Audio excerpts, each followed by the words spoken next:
Hello, hello.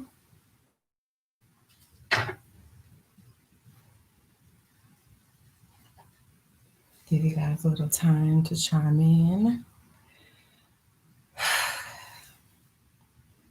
I'm excited to be here today with you guys. Um, Last week was such an interesting week. I hope you all are doing well. Welcome, welcome. Hi. Like I'm excited. I don't know your faces yet, but when I see your names and stuff, I get excited. How are you all doing? How are you feeling? I hope that you guys have been having a really good week so far. Hope last week was good to you. I actually missed sitting here with you guys last week. Um, but I am a firm believer in everything happening for a reason. And actually, because of some of the things that happened this week, it gave me even more content to share today with you guys. The chakra that we're going over today is absolutely one of my most favorite chakras to talk about because uh, it's about love. Like, love is such a constant in all of our lives. Um, let's see, I hope everyone can get on because the link on the email shows the last video. Oh, I hope so too. I hope so too.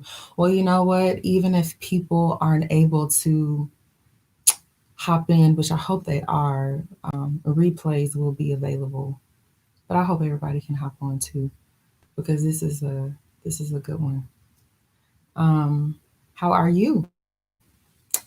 Um, So yeah, everyone feels love, whether it's that you felt like you haven't received enough love, or you've received so much love that it's overwhelming, or you just right in the middle. Love is something that we can all feel and that we can all relate to. So before we dive into it, good, good to hear. Before we dive into the work of the heart chakra, I just wanted to go over a brief overview of what we've done so far. And if this is your first time tuning into a class with me, hi, my name is Jasmine Wilde. Few things about me: I'm a mother of two. I don't know if I ever shared you guys. I have a 4 and a 5-year-old. It's crazy. My youngest just had a birthday last week. I have a 4 and a 5-year-old. I'm an entrepreneur. I have a business here in Atlanta called Hey Baby Ultrasound Boutique, where we see pregnant mothers, and we do 2D and 3D, 4D ultrasounds. Outside of that, this is my passion work. Um, I used to be a background singer, traveling the world for different artists. I got married at like 22 to a special operations soldier, the father of my children. We ended up getting divorced 6 years later, and we co-parent super well now. So throughout my life experiences, I have learned so much about who the world told me I was supposed to be, and I began to learn like who I am and what I am. And along this journey of ups and downs, relearning everything that you were taught, these are some of the key things that I learned. And I'm so excited that I have an opportunity to share this with you guys, even in this way virtually. So I thank you all for showing up because this also gives me an opportunity to work in my gifts. And I hope that you all always leave with something that you can take later. Because in the role of this healing work, I don't consider myself a healer. The tools that I give you, you heal yourself. And that's the power that I just show you some of the things that I've learned, some of the tools that I use, and then you take it home. You become the facilitator on healing. And so I'm excited as you all show up each week, showing up for yourselves, especially during this time. So you all. Um, Again, going back to the beginning, we're going over the chakras. Day one, we talked about the root chakra, about your foundation, your stability, safety, and security. The next class, we talked about the sacral or the sacral chakra, about your creativity, your sensuality, your emotions, and expression. Next, we talked about the solar plexus chakra, where you have energy, your will, your drive, your determination. And today we are talking about the heart chakra. Again, I'm just like, I have so much excitement in my cheeks because it's going to be such a good class. Hello, hello, welcome. You guys are coming in, so that's good. I'm glad the link worked. Um, so let's go ahead and get started. I have here just like my little setup because I'm going to talk about the importance of this too. But if you do, if you have a journal with you, pull that out. If you have a pen, have a pen or a pencil, take notes as you need. Um, if you have a yoga mat, if you plan to lay out during the meditation, or if you plan to sit on the floor or lay on your bed, whatever, just have everything around you, and we'll get started. So, before I jump into the work and stuff, I want us just to take a couple of deep breaths. So go ahead and just take a slow inhale through your nose. Exhale. Another inhale through your nose. And exhale. And that part is important. Make sure you vocalize. Take another inhale. And exhale. Hello, hello, hello. All right. So diving into the heart chakra. So if I asked you to put your hand on your heart, where would you put it? I wish I could see you, but I can't. But I know a lot of people from, growing up or going to school or events, like put your hand on your heart and you put it over here, I pledge allegiance or whatever it is that you decide to do. You put your hand over here. Well, your heart is not right there. Your heart is not over here. It's not up here at all. It's not up here. Your heart is down here, right in the center. And I wanted you to take the time, like legitimately, like right now, to feel where your heart is on your body. When we talk about the heart, we think about this cute little, cartoon that's like, and that's cool too. It's cute. But the heart is an actual organ that has chambers and it boom, boom, boom, boom. It beats. It's like the size of your fist right here. So take the time to just get familiar with your anatomy and where your heart actually is. And I want you to feel for it. I want you to feel your heartbeat right now. Just take a moment and just feel your heartbeat. It's pretty cool, huh? Because that thing beats, you have blood circulating through your body and everything is flowing because this part of your machinery right here is beating and moving. So let's just take a second to appreciate that this organ knows how to move and operate without us even thinking about it. Just how spectacular that is, how amazing God is that our bodies heal. Like if we get a cut, it knows how to heal without us even thinking about it. Like our body is a whole system in itself. And there's so much that we just don't know about our bodies and just how amazing this tool is. So, hello, hello. So, welcome. So, hopping into the heart chakra. I don't know if you've been in class with me before or not, but I'm just going to go over this really quickly again. So, the term chakra actually means wheel. So I want you to imagine your chakras, and it's a wheel, and it's just moving. So if your chakra is open, that means it's rotating, it's bringing in energy, exiting energy, it's going well. When your chakra is blocked and it is underactive, that means that wheel is going pretty slow. So when your heart chakra is open, you're compassionate, you're friendly, you're harmonious with other people, you have empathy for others, understanding. But when that chakra is blocked and it's underactive and it's moving real slow, if your heart chakra is underactive, here's a couple of things that you may experience. So if your chakra is blocked and underactive, you can be distant and cold to others. All right. You are not able to forgive. I know, just jump right in there. Withdrawn. What does that mean for you? That could be withdrawn from relationships, friendships. You just kind of pull back, like, I don't want to be here. Lack of empathy, not able to empathize with someone else's situation. Well, I can do that. Why are they not able to do it? Or why can't they do it? Why are they not able to operate the way I'm able to operate? Empathy. Isolation, withdrawing again, pulling yourself into another space to not deal with the energy of others. And this is the big one. Are you ready? overly critical of yourself. Ah, and overly critical of other people. So when your heart chakra is underactive and moving kind of slow, I'm sorry, underactive, those are some of the characteristics. Now, if your heart chakra is blocked and overactive, because that's also a block as well, so your wheel's just going like this. Can you imagine what that looks like? That means if your chakra is overactive, you can show up very suffocating. Like you are stuck to your lovers. And I say lovers because I don't want us to just define love as romantic relationships. Love is also friendships. You know, you may smother your friends and kind of be overbearing.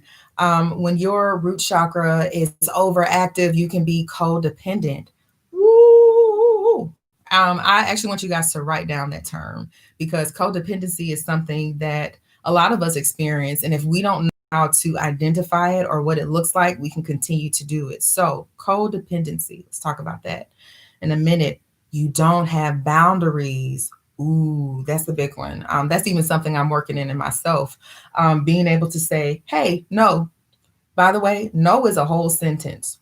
No. So without boundaries, you're not able to say no when you kind of just end up doing what everyone wants you to do, even if it's something that you don't want to do.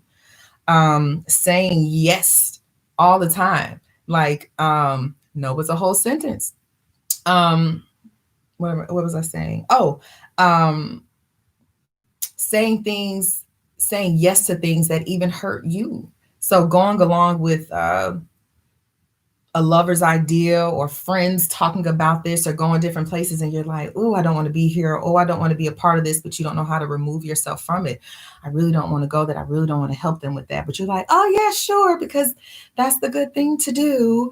And me, I am a Southern Belle. So there's a whole lot that I learned about. Yes, of course, even though I'm like, I don't want to do that. But it's like, no, this is what I'm supposed to do, right? I get pat on the back when I do things that I people like me when I say yes. Um, mm-mm, it hurts. It hurts you really badly. So that's something to think about.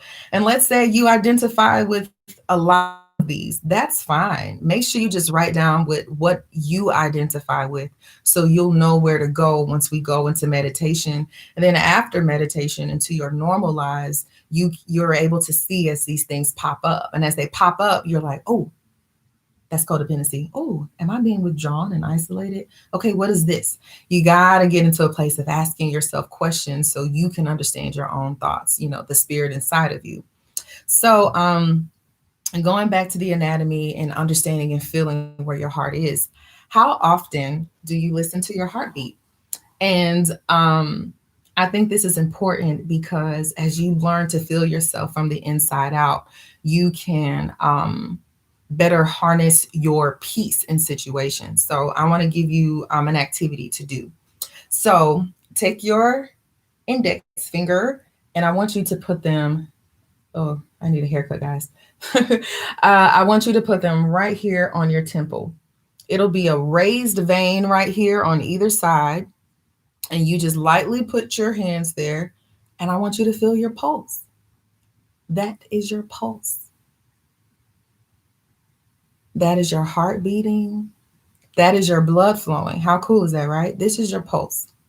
And so if you're in a space where it's quiet enough so that you can hear yourself, or we'll do this, I'll give you like 10 seconds to do it. I want you to actually close your ears, completely plug, and listen for your heartbeat. So I'm going to give you like 20 seconds to do that, 10 to 20 seconds to do that. So take your index fingers, plug your ears, and listen to your heartbeat.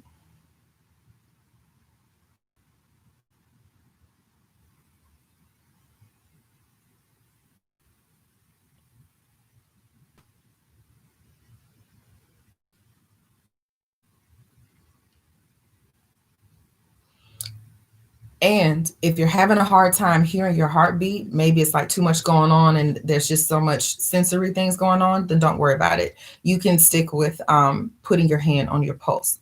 So, what I want you to do is, whichever way you're able to hear your heartbeat or feel your heartbeat, place your hand there. And then I want you to take a deep breath like we did earlier. So if you're just joining, we are listening for our heartbeat through our ears. Well, clearly, because that's what we hear. But taking your index finger and putting it right here on your temples, or either plugging your ears and listening for your heartbeat. All right, once you have that, I want you to take a deep inhale and exhale. Take another inhale and exhale. You should be able to feel your heartbeat slowing down. And that is only after 2 to 3 inhales and exhales. I'm telling you, once you learn how to use your body, you can manipulate yourself in all types of situations. When I say the word manipulate, I don't want you to think of something negative because we use the word manipulation. Manipulate means that you are able to alter yourself to fit in certain spaces. So let's say, for instance, you're in a high intensity situation, or maybe something happened and your heart is racing and things are happening. Take a minute and understand that when you take some inhales and some exhales, you can calm yourself down. And once you're able to calm yourself down, you're able to think more clearly. You are able to process the information more clearly, and get out of that situation or that headspace. So I want you to think about that. Write that down for something for you to do later, especially if it's a great exercise to do, like when you're waking up in the morning, but especially going to bed. Practice listening to your heartbeat at its regular rhythm, and then take some inhales and exhales and listen to your heartbeat slow down. So that is the exercise, the breathing exercise that I want to show you, or to show you how much your breath and awareness really does change your body physically. I'm not just saying breathe just to say, like, hey, this is something cool to do. I'm saying breathe and learning how to take deep inhales and exhales, how it can legitimately like change your life. So specifically, I know with my wonderful friend Annie, we're talking about dating and love and romance and how this attaches to the heart chakra. So the thing is about love, like, throughout my experience, I have learned different understandings of love and what it means to attach myself to someone. I want people to be attached to me, that love is not just this romantic Disney character-esque situation, Hallmark card, but that it's also friendship and companionship and laughter. And what I realize with working with different groups of women is that sometimes we feel that we need a partner, like a life partner, a romantic partner, in order to be filled with love. We end up making the idea of finding this one person. It becomes our sun, moon, and our stars and our existence, because that's what they said in the songs growing up, right? Like, I can't breathe without you. I need you. And it's crazy because it's like an endorphin high. Like, it's all these feelings and feelings and feelings. And then you get to a place where maybe those feelings go away, and it's like, okay, so what are we doing again? Like, what was this? So, I want to say, with experiencing genuine love, that I don't want you all to center it on like this one person, this one thing that you're striving to achieve. Because when you make someone your sun, moon, and your stars, what if they decide not to show up one day? Do you cease to exist? Do you know what that means? If you make someone your sun, and then the sun decided not to show up for planet Earth, we would cease to exist. And that is way too much power to give an individual. And even on the other side of that, when we give someone the task of being our happiness, of being our sun, moon, and stars, imagine how heavy that is. That means that everything they say, everything they do has to be fitting to you. And then that means a person could also always be on eggshells. Have you ever felt like that? Where you're walking on eggshells and not sure, how will this person take what I'm saying? It's just such an uncomfortable space, to exist in. So what I realize is, with building relationships, platonic intimacy, you give yourself the opportunity to receive so much more love now that you're not using one source to access love. And if you're going to use a source to access love, the unlimited source is God. You understand? That is a love that's a well that does not run out. There's nothing you can do to run out of the love that God has for you. There's nothing that you can do wrong to make you not worthy enough of God's love either. So if you want to tap into a source and make somebody that anchor or a thing that anchor, let's tether this heart space into a higher space, an infinite source connected to all, and not another human being, because it's just too much pressure on yourself and too much pressure to give someone else. So I just wanted to make sure that I shared that with you guys before we get into this. Again, pertaining to love and dating and relationships, it's very important that, like we said about earlier, setting boundaries of knowing what it is that you want and knowing what you don't want. That's so important in a space of dating or even just in relationships in general. Boundaries are showing a person, boundaries set you free. Came to me. Boundaries set you free. When you show and tell people where they can go, that allows them to navigate in this space that makes you feel good, that makes you happy. And when they step out of that space, it's like, hey, you know, I don't like when you do that. When you do that, it makes me feel this way. And in a healthy relationship, individuals should be able to have this type of communication. So having boundaries and not just saying yes to everything is important. And on the other side, forgiveness. I want to dive into this really quickly before we dive into this meditation because I feel that this is important. Forgiveness. So, when you're not forgiving someone and you're holding on to anger and resentment, that's like drinking poison and expecting someone else to be sick.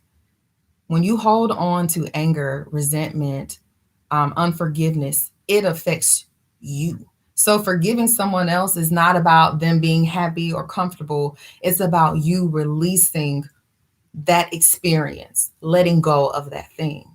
So I'm going to give you some journaling prompts to do after this, and I'll go into this part, into the meditation of releasing, because that's what I'm feeling. We're going to be focusing on forgiveness and setting boundaries in this session.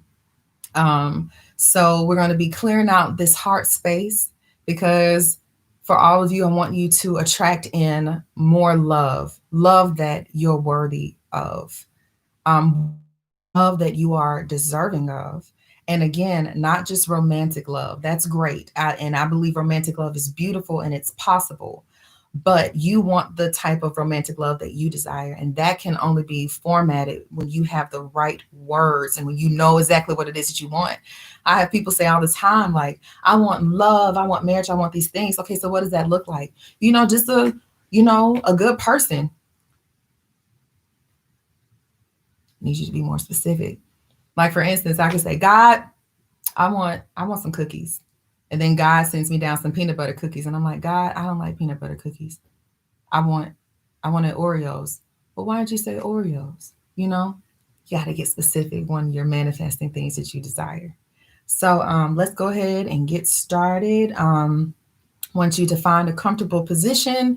If you've been in this space with me before, you know what to do. You can lay down on the bed. You can find a comfortable seated position. You can lay down on your yoga mat. What's most important when going into a meditative state is that you are comfortable. Being comfortable is essential because that allows you to relax into the flow. Also, if you fall asleep during the meditation, it's perfectly normal, and that's actually a really good thing. That means you are relaxed enough to allow the positive words that I'm going to be sharing with you to seep into your subconscious. So you're actually still listening to me, but your body is very, very relaxed, which is good. Many of us are mothers, entrepreneurs, and we're moving all day long. So actually, a good little nap at this point can be very, very beneficial. If you see certain colors, if you have certain experiences or visceral reactions, whether it's in your back, your shoulders, your arm, anywhere, just pay attention to those things because those can be telltale signs of where you have blocked energy. And then you can focus on those in the meditation. So, like I said, go ahead, get comfortable, and we'll get started.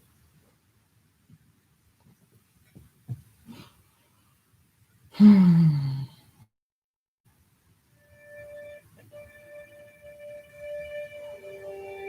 let me let me know if the music is too loud and if you can still hear my voice.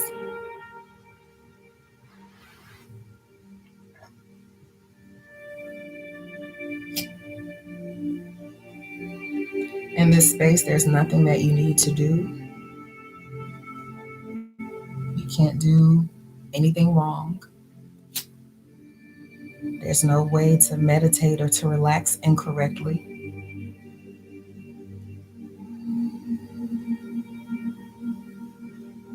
Go into your normal breathing. Just pay attention to your breath.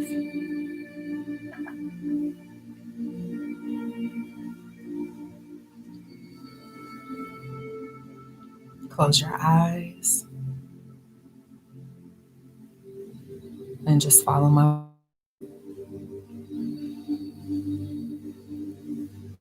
And if you're not able to hear my voice or the music is too loud, just put it in the chat. And it's nothing but a simple adjustment. You just let me know.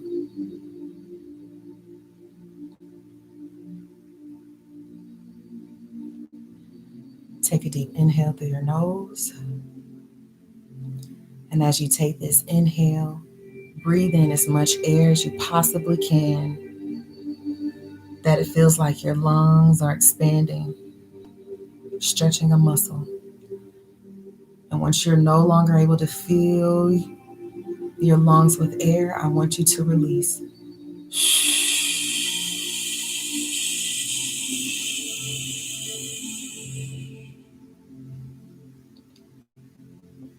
Take another deep inhale. Fill your lungs up to capacity. And then exhale. Make sure that you make noise with your mouth.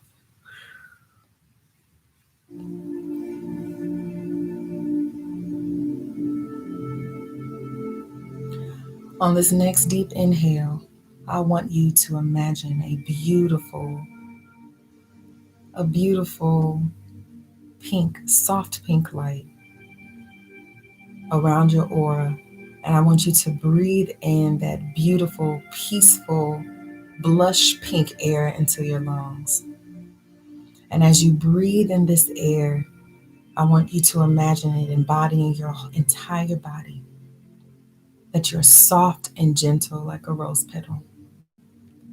And as you exhale, I want you to release what looks like a brown, almost like dirt, that you are releasing that out of your system.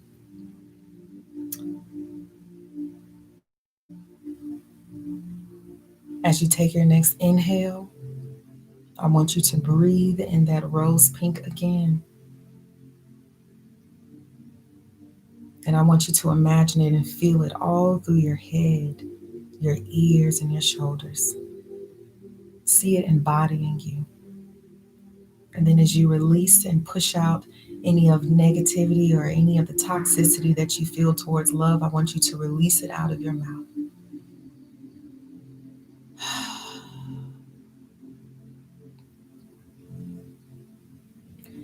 On this next inhale, as you breathe in, I want you to imagine the softness of what you feel love feels like.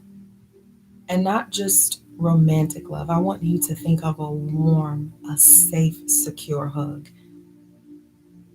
That's what I want you to feel as you take this next inhale and exhale. Even as you exhale, I want you to feel this embrace. The embrace you feel that maybe after a scary moment has happened and now you're in the arms of someone that you love and trust. That's what I want you to exhale. And as you inhale, I want you to imagine that embrace and what it feels like. And as you exhale, I want you to feel that security and that safety.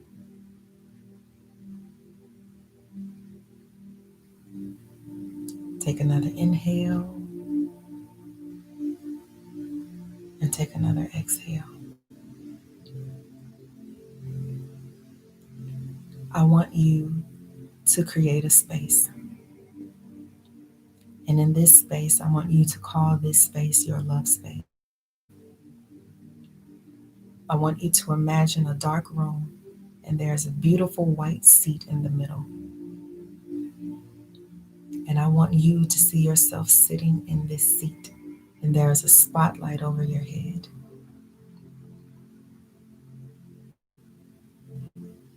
And slowly but surely, I want you to feel this space full of things that make you happy, that make you feel loved. Is that flowers? What kind of flowers are in this space? What color are these flowers? And I want you to add some pink roses just because. What does this space smell like? What does comfort, what does home, what does love smell like? Is it a favorite food that somebody used to make? What is that food that brought a smile to your face, that made you feel like home and secure? Is it a smell of a person? Is it a certain scent, a deodorant, a cologne, a perfume that made you feel safe knowing that that person was near? Put that scent into the space too.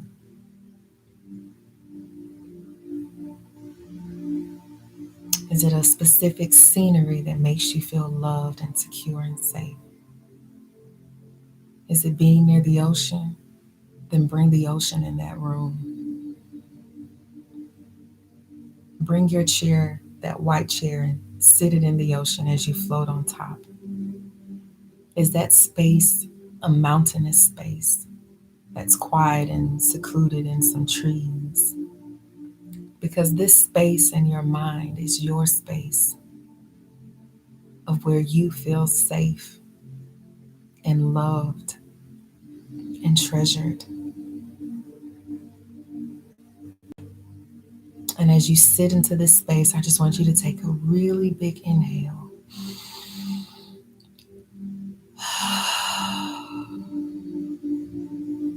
And I want you to repeat, this is my space.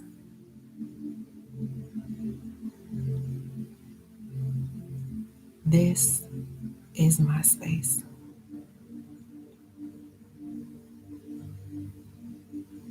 I want you to around you a warmth of love. Whether you've experienced the safety and security of such true love or whether you have not, I want you to feel it in this moment. A love of being wrapped around very tightly with so much love and positivity.